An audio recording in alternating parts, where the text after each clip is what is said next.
Welcome everybody to another great episode of Real Life Matters. I'm your girl, of course, the DBoss.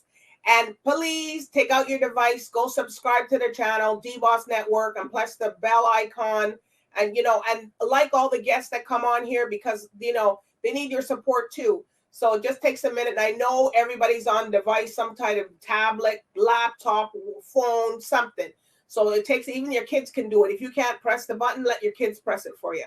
But anyways, I have our wonderful guest here for you today. As always, I have great guests. This one here, we go way back. And we're going to find out from her why she is super natural. And that could be a lover. Or we're going to find out what she could be. But anyways, no other further ado, I introduce to you CHYNA Nicole. Yay! Oh God, girl, we're here. We are here. How are you doing? I'm doing good. People try to rain on your parade, but let me tell you, God is in control of everything. Oh gosh, rain on your parade. That sounds like some hater thing or something going on. It comes with the territory of being a musician and being an educator. Some people get it and some people don't. And we wish them well. And God is going to continue to just do what he does in my life. Right. So CHYNA, can you tell everybody where you come from? Yes. So I was born in Harlem and I grew up in Bridgeport, Connecticut on the North End. And after high school, I went to Colby Cathedral High School. I was quite a scholar growing up, but I went to a wonderful Catholic school. But then I went to Howard University, which was a huge university, and just was engulfed and embraced with my African-rich culture. It was a phenomenal time in my life. And I always refer back to, they know I'm a big Howard fan. My son is at Howard. I have a lot of friends that's from Howard. Yeah. Yeah. What did you take in Howard? My major was radio, TV, film, which is why we have Island Worldwide platform. It's not as big as DBoss, but it is definitely, it's definitely making its way. And I hope that you can, somehow be one of our affiliates. But yes.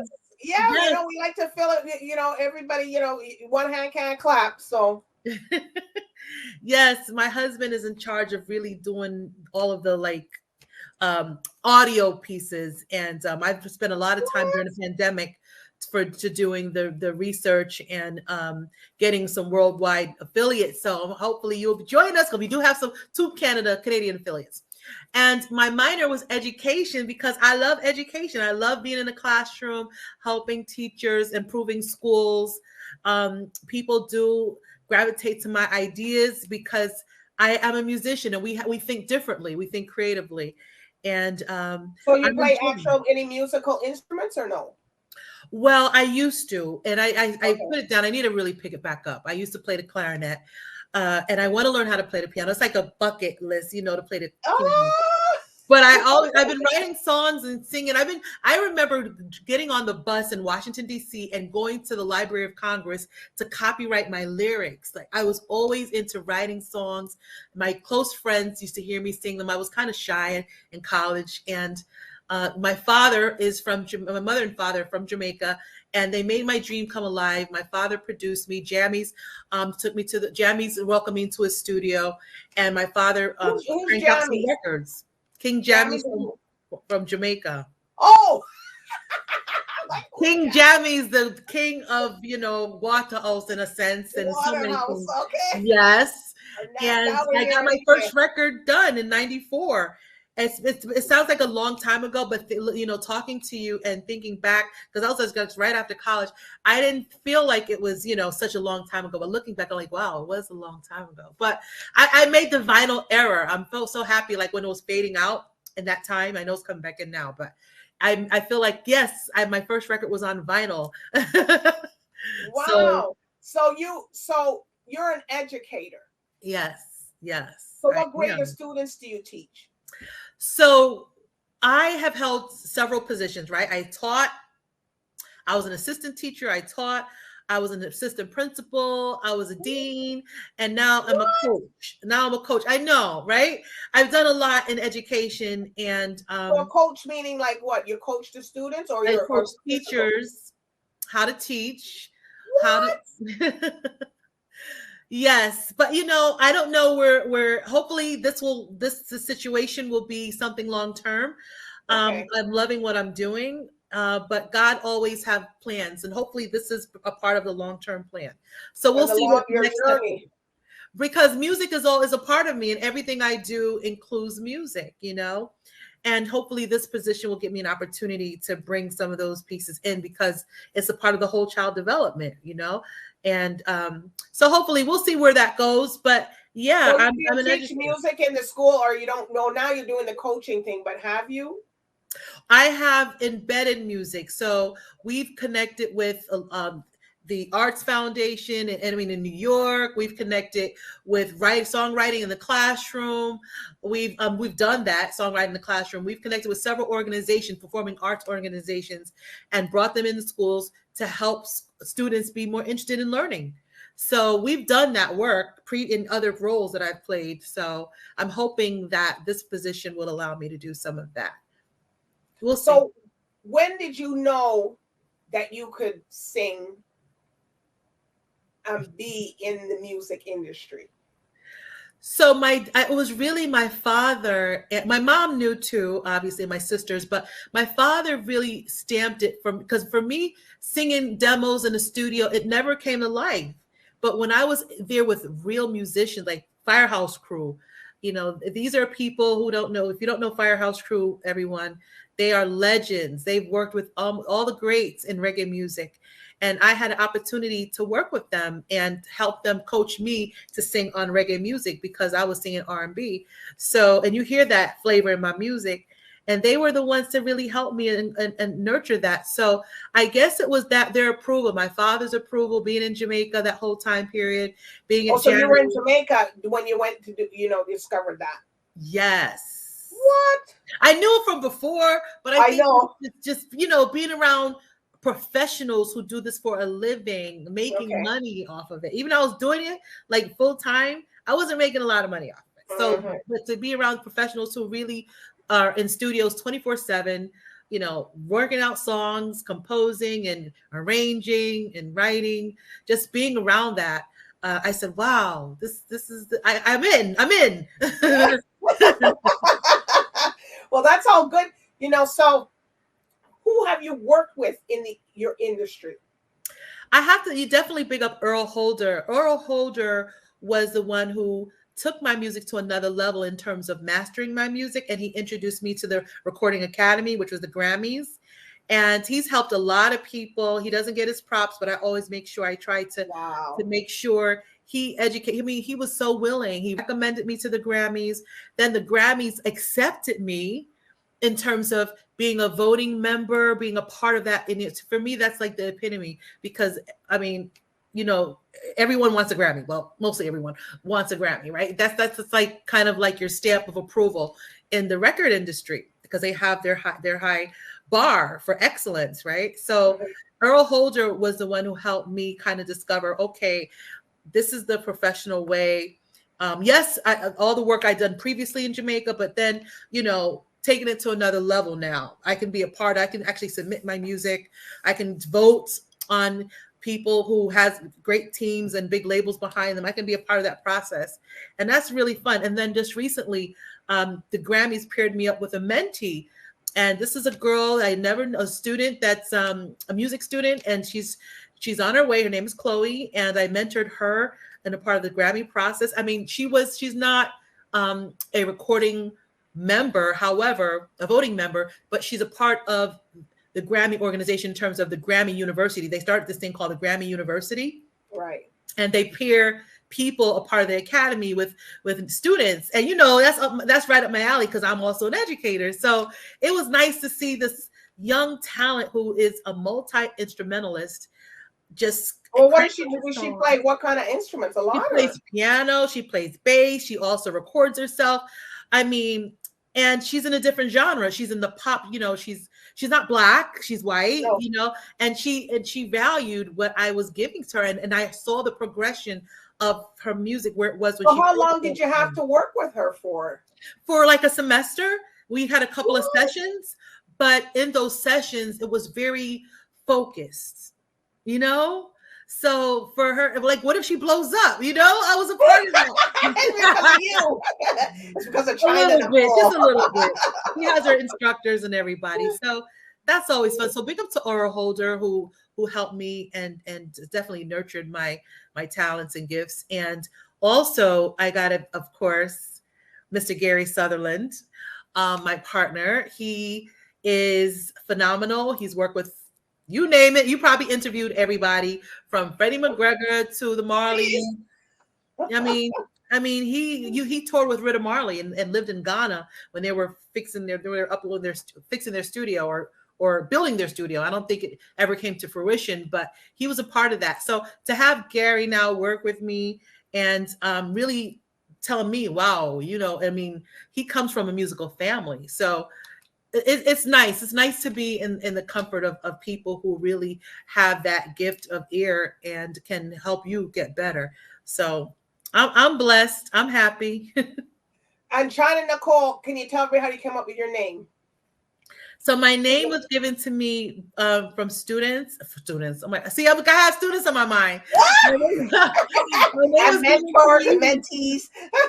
I was a student. When I was in high school, the name was given to me, and it stuck with me, you know, till now. I try to change it. I try to go, you know, say, you know, I want to just call me Tiny Nicole or just Nicole. But they say, you know, you're not mainstream quite yet, and people are going to get confused with the catalog that they're growing to know you. So it doesn't make sense to change your name. And I was going to change it, but CHYNA. Well, if everything are you in China? Or I won't touch that one. You don't touch that one. I love everybody. I want everybody to get my music and to support me. So no matter where you're from. Wow. You know, it's so all around. You know, when you started your journey, you know, what was your first song that you did when you started your journey? Well, I recorded a lot of R&B demos. I actually met like a lot of celebrities just recording demos and that kind of thing. But my first record was in 1994 under my father's label called Love Me Tenderly and another one called Last Night. And my father produced it. And then I just had a series of records after that. And my first album wasn't until 2013. And it was called 20 Years in the Making and Ready for the World. That's when we met. Because Fitzroy was managing me. I wanted to hear that demo that you made. A little bit. I need to hear it too. I don't even know where that is. I think my girlfriend has no, but we want you. But you must have the words in your mind. Some of those songs are actually, you know, copywritten. Like I said, I used to go to the Library of Congress and just write songs. Didn't have any music behind it, just to get my lyrics copywritten, because I was like, one day somebody's gonna love these lyrics or even sing my song. That's fine too. You know? And you did a lot of collabs with people also. I've collaborated with so many. I've collaborated for my big collaboration with Sly and Robbie. That experience was amazing because it was my first live session where they're actually playing to my melody and my lyric. That was phenomenal. So what's your melody really? Is it not reggae? Because you got like a different flair. Yeah. So the melody is so you write lyrics, right? So if you write a lyric and it doesn't have any kind of, you know, chords underneath it, just you humming, then it's just lyric.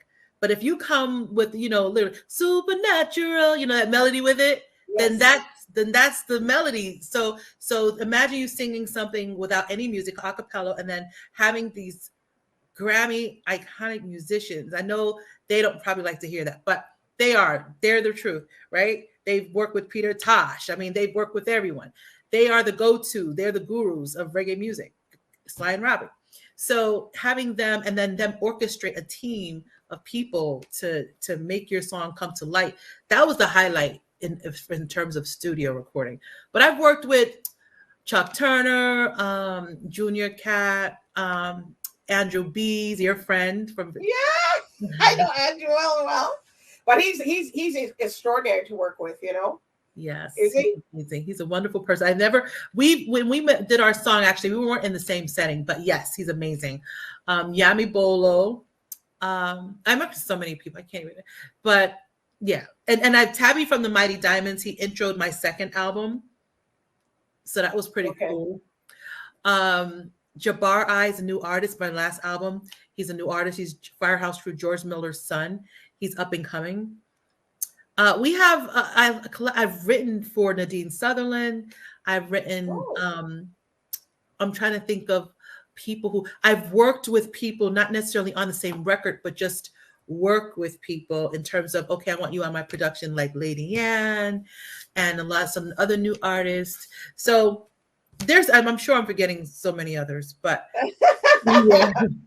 Hey, it's not my fault. It's but they're all phenomenal artists, and it was a blessing. And this new chapter, having this new song, and I produced it. I worked with a composer, Clil, and Gary mixed and mastered it, Supernatural, and it shot to the top of my catalog. I have like 70 something songs, and it just shot right up there in a week. So people are liking this one, and I think I'm getting a different audience too with this song. Well, Supernatural, that's a big name just by itself. You could think about if you're supernatural, supernatural, like that. Yeah, you sing it, girl. No. So what was behind the process of that song? I know it just didn't come out like boom. Right. I had that track for a year, that composition for a year. And I was thinking, should I do a female album? Just kind of toying with the different ideas about it. And then I just felt like, you get that itch. I had that itch. Like, I haven't released a song since Butterflies in the spring. And it was like a 6-month mark. And I said, people need to hear the creativity that's in me. And I really want this out. And so when I wrote the song, I thought about the holidays and people being depressed, and my own emotions too. And just people just needing to be lifted up. And because this time, and then, I had a lot of people around me that are just not doing well in terms of their health. And I just wanted to just uplift people. And I knew it would resonate with people. I just wanted to uplift people. And, I thought about Bob Marley, Natural Mystic. And I said, gosh, what can I name this? I told you different ideas. What can I, to make people feel like, like, who does she mean supernatural? I'm supernatural. But it's for you to sing along that you are supernatural. You could be your hair supernatural or something. You have that divine energy inside. Yes. Your nails, your hair, everything. Yeah, I see you. And, no, but you have that divine energy inside of you. Look how you have your platform. You just mentioned how you have like almost 1 million people watching you and listening to you. So you had something inside of you that you believed in yourself, no matter what obstacles that came along the way. And we do have obstacles, don't we? Mm-hmm. And you have to have obstacles that you cut people off too. Yeah. Yes, you do. You certainly do. The big garden clippers. I know. And isn't that sad? It's like, it's like you really, when you were growing up, you were told so many great things about life and people. And then they just have this way about a lot of them. They just don't have good hearts, some of them. So we want to bring out the best with this song. We want to bring out the best. And I believe that there are a lot of good people in the world, I want to believe that. Out of the whole globe. I want to believe that, and I think naturally people want to do good things, and I hope this song can uplift people. So, who would you like to work with that you haven't worked with? Let's see. That I haven't worked with. Mm-hmm. I don't know. I don't really think about that. I just want to just put out. I have, okay. So Oh my gosh. I think they're like the old cats. Like when I say old, like people that are seasoned, like Stevie Wonder Wow. and Anita Baker and of course Rihanna. I love her. Woo! I know everybody. I She'll like do it. I like Beyonce too, and Mary J. Blige, and Oh yes. the Well, you new guys lived out girls. in New York. That's Mary right there. Yes, Mary J. Blige, and all the new talent too. I like Summer Walker. I like Doja Cat. Those are the new acts. In terms of reggae, I wish Lady Saw would come back into dance hall. I love Lady, Oh. but I understand she's in a different path now. I respect Spice and Shansia. Every woman that's really doing it, I respect that, and I love Itana's voice. I think she has a gorgeous voice. But I don't really think about because I just want good energy. Because sometimes you say you want to work with a person, and it's not what you expect. You know. Or maybe their persona is not what you think when you finally meet them. Right. But if you could say, you know what, China, I met Babyface, or I met Drake, and I met Kanye, and I met Nas, and I met, Marcia Griffiths, and I met, and these people are actually, I met Marcia actually, but to work with, and they really are, they do embrace your talent, and and we get in the studio and it's a nice vibe, then that's all cool, So you like recording here, where you're at, or do you like recording in Jamaica? I liked both. I love the feeling of being in Jamaica and the vibe and energy that it brings. There's nothing like it. But I also like experimenting. When you go to the studio in Jamaica, you don't have that much time to experiment. And when you have your own studio at home, you have that time. So that's nice to be able to do that. So you have your own studio at your home? Yes. Yes. Mr. Gary Sutherland, the Mr. Engineer, he designed our home studio. So I'm very, very blessed. And I do want to sing my song because I feel like I slighted you guys. So, Look, she's taking out her stuff now. Everybody likes that when you do it off the key there. I know, right? Supernatural, I'm walking in my faith. I have a purpose. And if you ever fall hard, you get back up. Ooh, what a feeling when I know what I can do. Supernatural. I like it. I just can relate to it.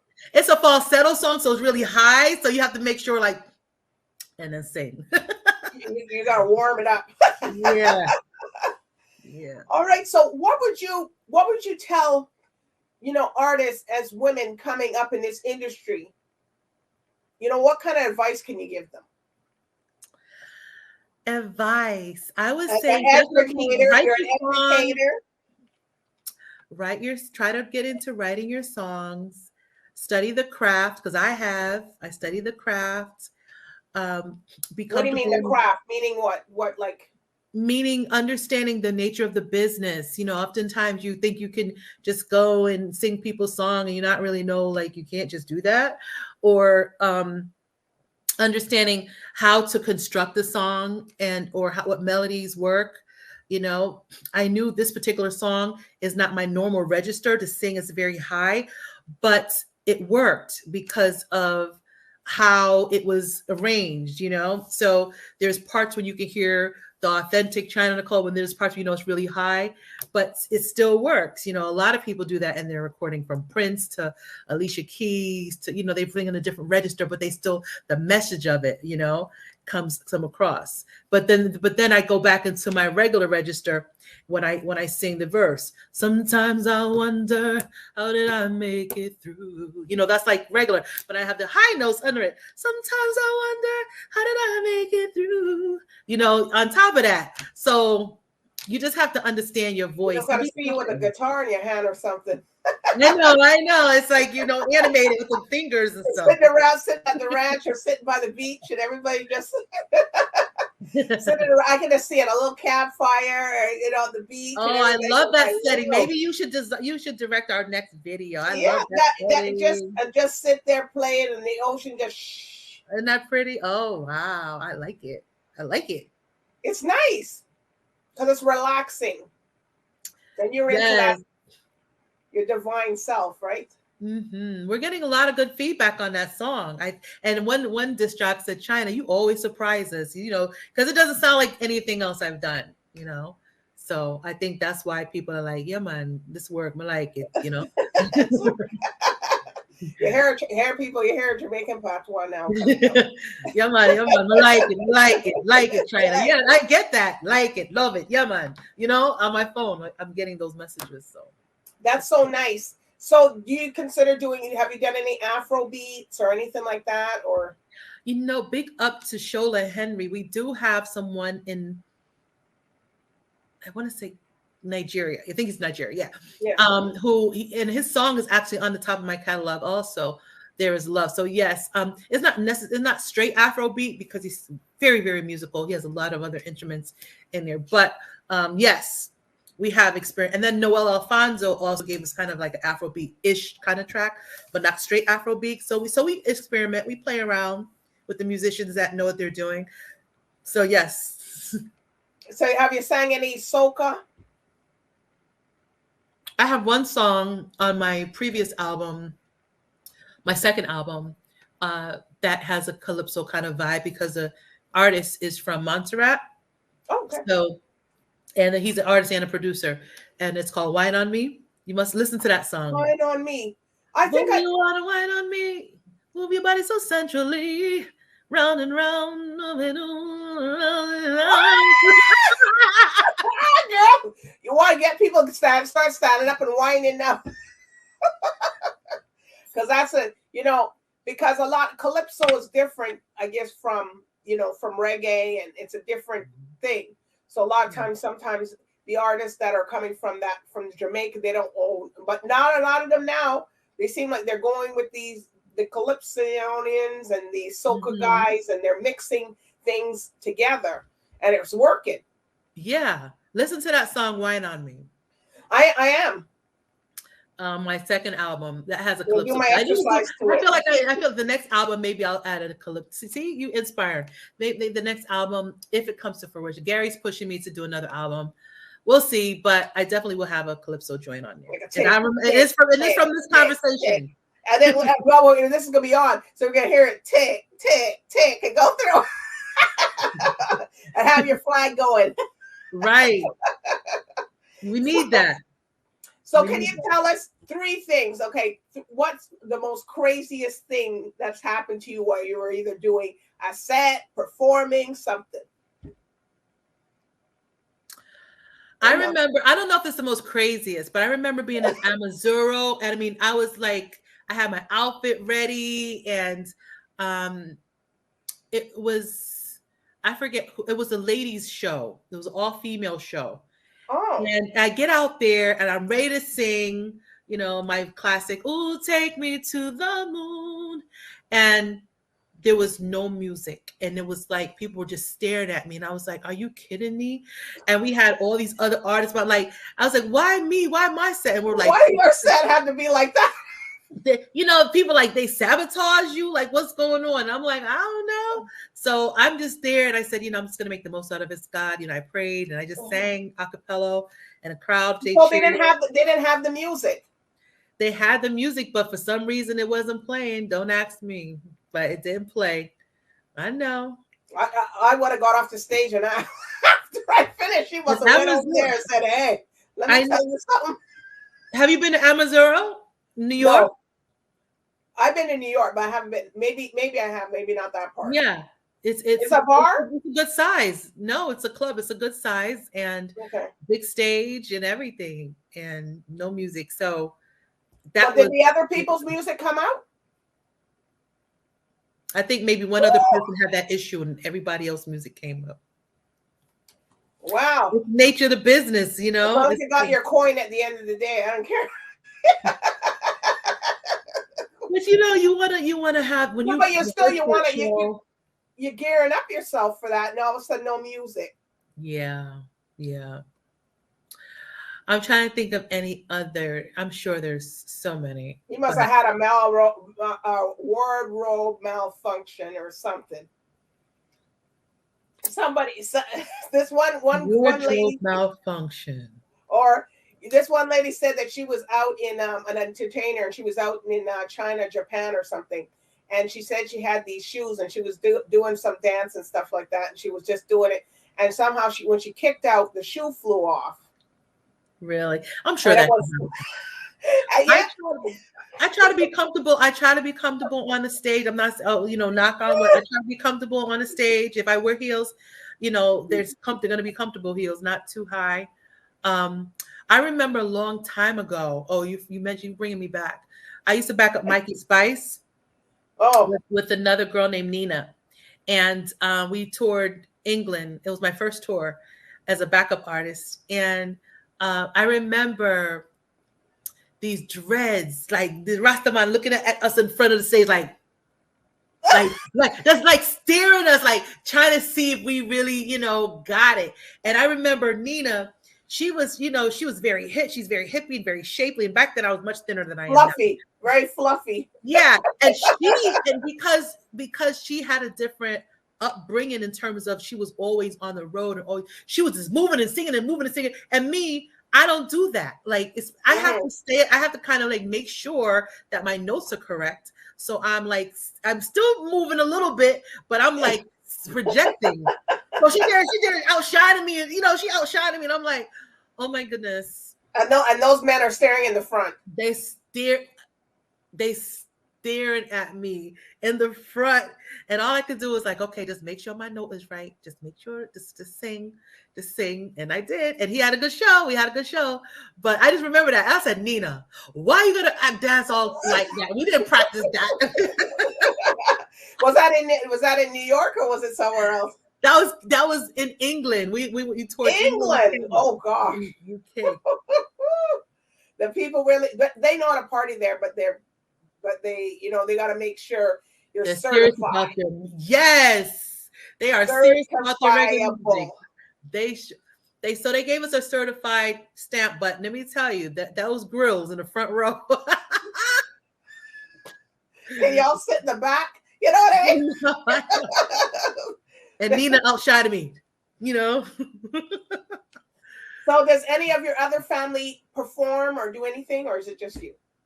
My father, and my mother says she used to sing, but she didn't really, take it seriously. My father used to DJ, and then he's a DJ. Wow. Mm-hmm. And that's how he got into recording, from his early days. Because he and back King Jam used to be called Prince Jammies, and they used to all hang at King Tubby's. So they have like a whole history. I know. Real iconic. Well, weren't you a little bit nervous when you first maybe went there, or you went to perform in front of them, or not really? No, I wasn't nervous. I wanted to get it done. I believed in myself. I really did. I was like, it's time for me to get these lyrics on wax. I was so eager and ready. I mean, I just remember staying in the studio, like staying there like all night, even when my song was being mixed. I just wanted to be near it. And I just love music. It's so yeah. You stayed there. Oh my God. Yeah. When songs were getting mixed, usually artists, they go out, come back. I stayed back then it was Fat Man. He's still alive. Fat Man, big up. He was mixing my songs back then. And yeah, it was a great time. And it's changed now, because now to see Gary, when he mixes the songs, he'll use the same technique. He'll go to one room, then the other room, and listen in one part of the studio and listen.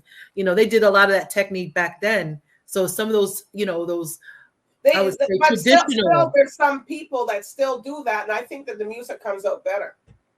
Yes, they have those traditional skills that I don't know if they still do that in modern day, but he does, because he comes from that era, Right. So. But I love it, and every time he records me, he say, "You just love the essence." We just get back. He just sees me as an artist, as versus a wife. But yeah. Because that's your husband, right? Yes, yes. Yeah.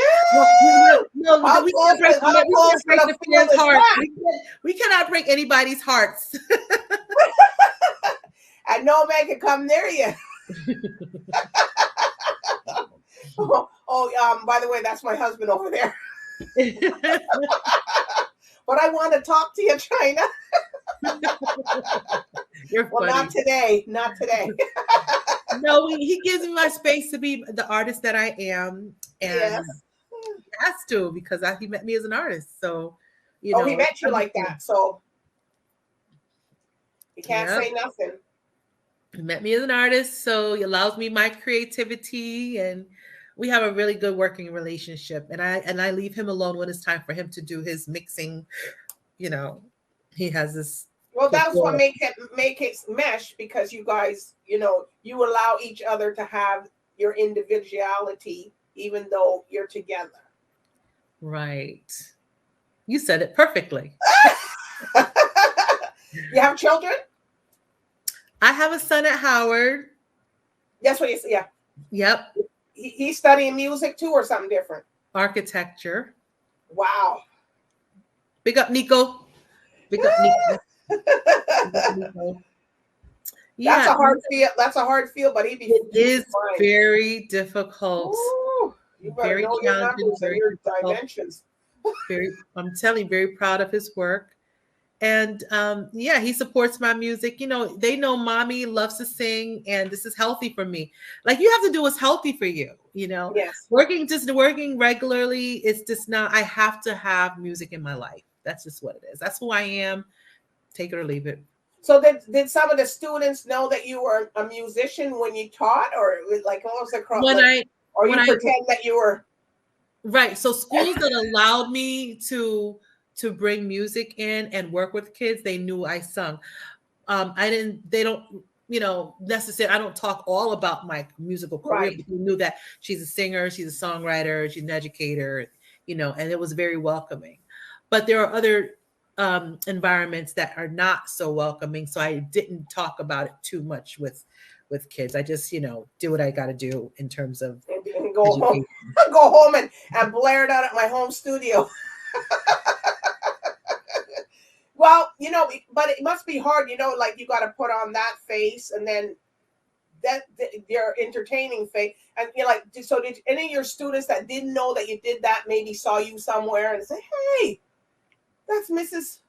I have a few of my former students follow me on Instagram. Oh my God. Yeah. And I taught music in the classroom, like when we songwrite. So I have some YouTube clips with kids singing, you know, and writing songs. I have all of that because that's what they love to do. And as a good teacher is going to bring out the best in their kids, you know. So if we're learning about creative writing, and we have it's an arts integration school, then we're going to embed that. So it comes naturally. And I don't feel like I have to put on another face when I'm in just an educational setting, because it's a part of me too. I was trained to be an educator. So I understand what it is for students to be engaged, to get students back on track, you know, to help teachers and to look at assessments and help them in the classroom and the climate of the school and bring out great ideas for students to be rewarded. That's a part of who I am too. So that comes natural too. Well, I had to be trained for that. You had to go through training. You know what I mean? Right. Well, they couldn't figure out, well, who's CHYNA NICOLE? That's not the teacher. They don't the name is totally different from your name, right? They would have to like Google me. They'll have to try to figure out who is who. That's not her. That can't be. But you know, CHYNA NICOLE is not different than the educator. It's all me. It's just CHYNA right. NICOLE is my stage name, but it's me all the same. You know, it's not like, oh, I transformed into someone else. You know, it's just me. It's just me. You know, just like you have teachers or people that go to ballet, you know, they do ballet or not go to, or they actually are ballet dancers, right? Or, you know, play a sport, you know, or have a cook, or chef. One of the teachers I found out is a writer for film. He wrote for different films. I'm like, what?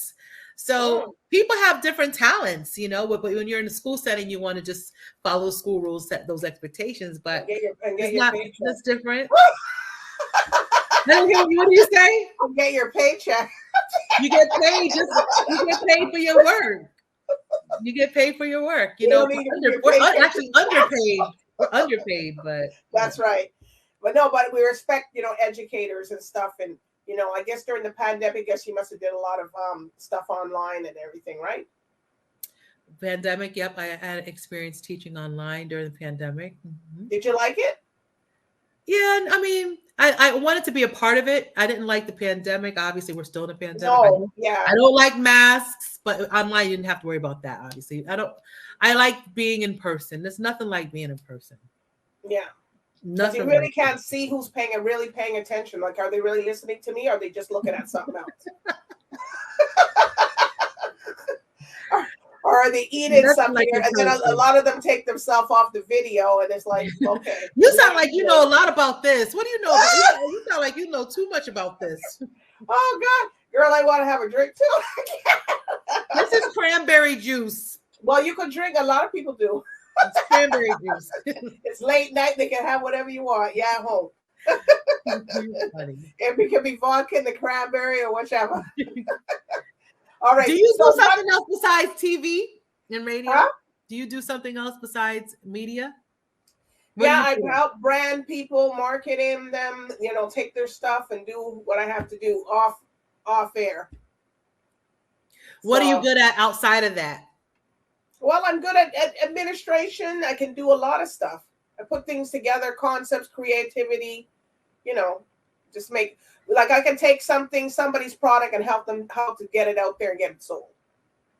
So do you feel like you're the same person when you're in front of the marketing meeting that on TV? Are you the same person? Something similar, but not really, because what happens is that, sometimes when you're applying for stuff, you say, oh gosh, I have all this stuff on the media. Jeez, are they gonna hire me?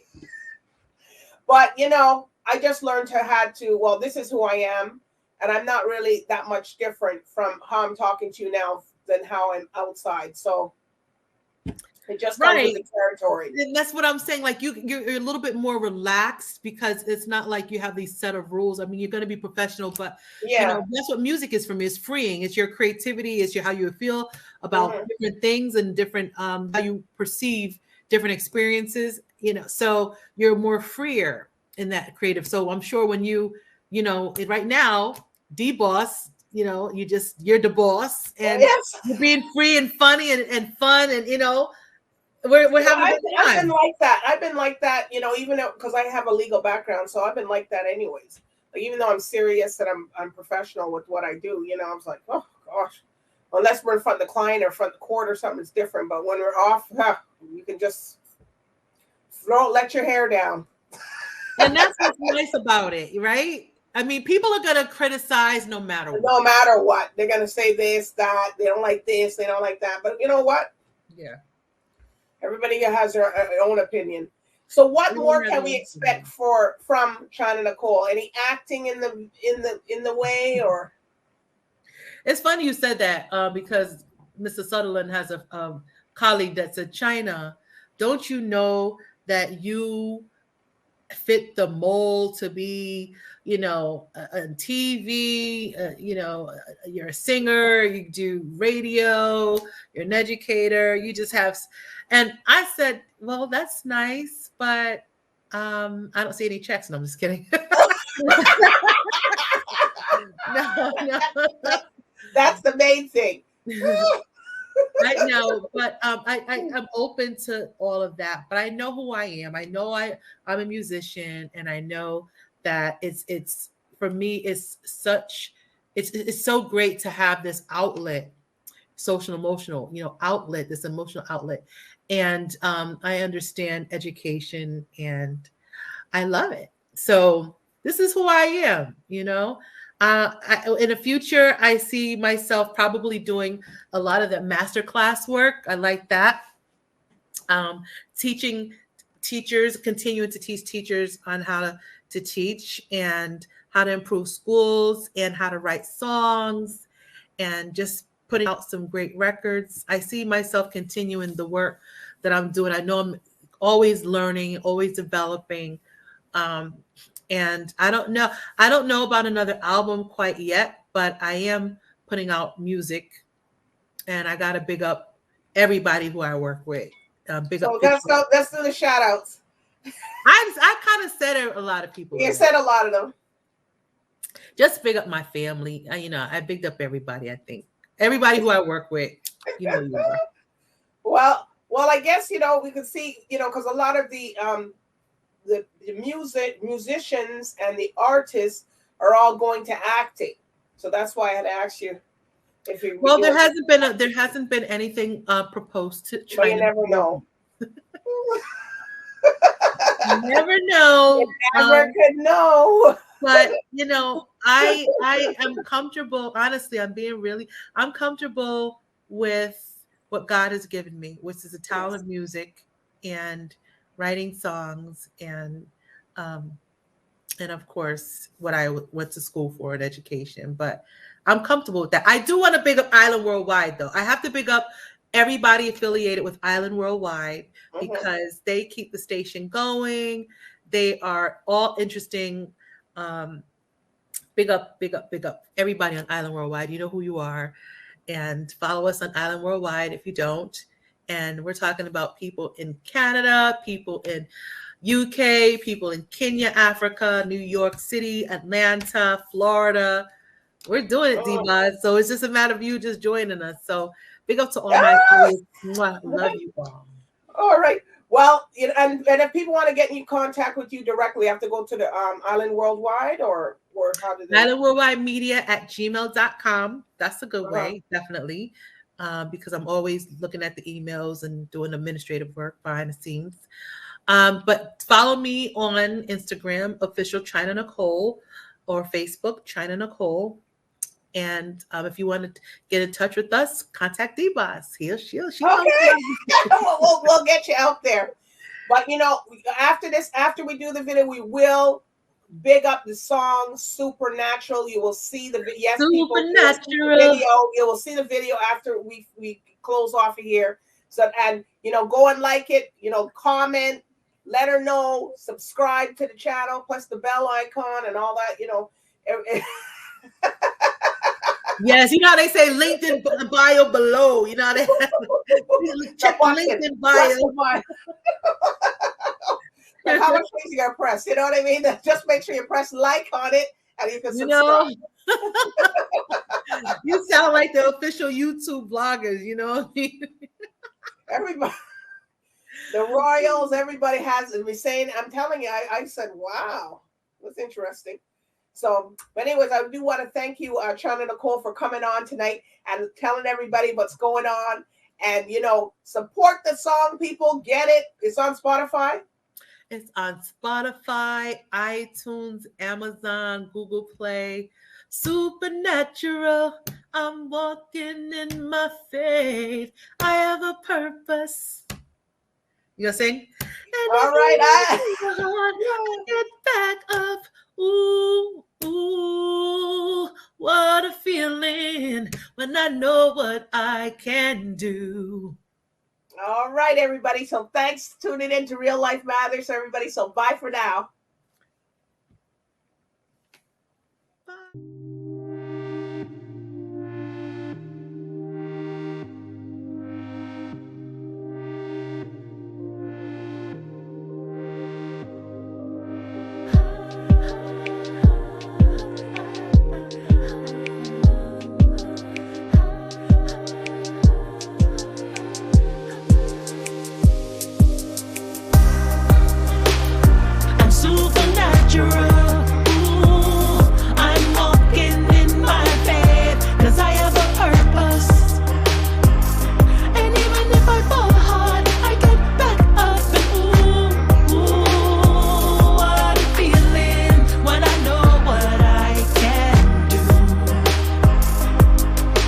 Sometimes I wonder, how did I make it through? Well, I had a feeling it'll be alright. Yeah.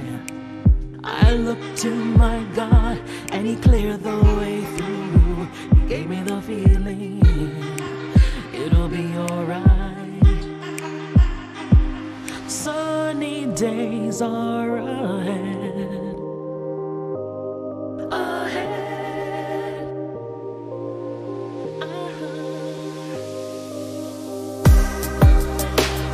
I'm supernatural.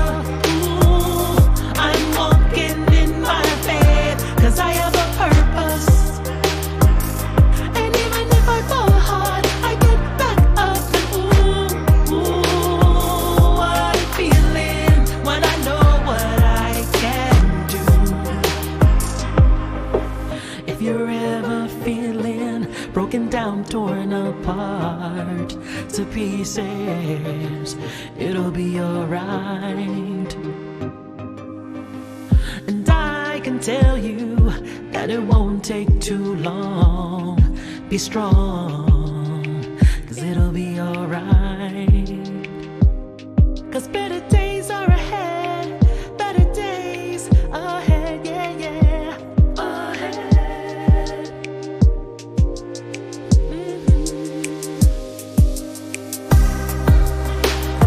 I'm supernatural.